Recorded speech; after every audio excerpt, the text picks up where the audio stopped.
2026年，我哋面對嘅係一個更加複雜嘅投資格局，全球資金正在重新尋找方向。當減息路徑變得迂迴，地緣博弈成為常態，科技爆發伴隨估值爭議，我哋應該如何部署，以捕捉未來嘅結構性機遇呢？又應該點樣構建組合，應對難以避免嘅波動呢？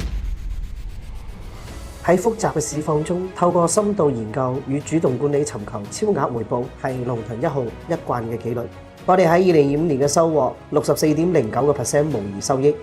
其中33.48% 嘅超額回報嚟自於一套清晰嘅方法。首先，對宏觀流動性轉向作出前瞻性嘅分析；其次，喺市場分化中致力於發掘並集中配置於高景氣度嘅結構性賽道。我哋於減息週期啟動前後關注對利率敏感嘅科技成長領域，並通過特定工具捕捉 AI 算力核心嘅趨勢性機會，再分析全球流動性改善可能向企業端傳導嘅邏輯，發掘數字化營銷領域嘅復甦潛力。圍繞科技供應鏈自主化嘅長期主題進行部署，在行業週期底部尋找具有潛力嘅企業。這些前瞻部署均系統化落地於龍騰一號精選組合之中。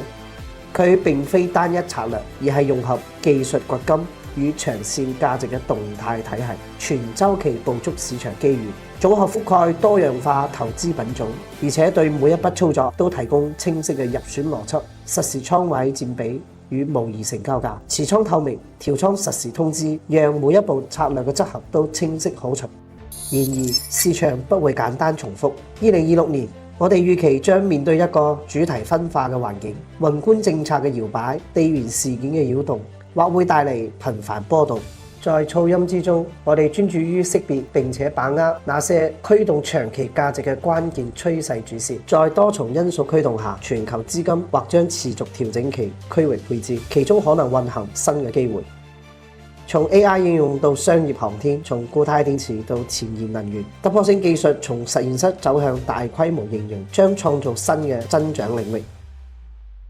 無論係科技發展，還係能源轉型，供應鏈嘅安全與關鍵資源嘅獲取，將成為企業競爭力嘅核心要素。基於上述研判，龍騰一號在2026年嘅策略將圍繞 AI 加、先進製造、醫療醫藥、科網、關鍵資源及大金融行業6大核心方向進行部署，通過主動管理，致力於捕捉由產業變革帶嚟嘅機會。2026年嘅市場分化或將加劇，意味着對專業能力與投資紀律嘅要求更上一層。面對複雜環境，需要更加深入嘅研究、更加清晰嘅策略以及更加嚴格嘅執行。上述正是龍騰一號致力提供嘅價值。我哋同你共同探索未來，以系統化嘅方法應對市場挑戰。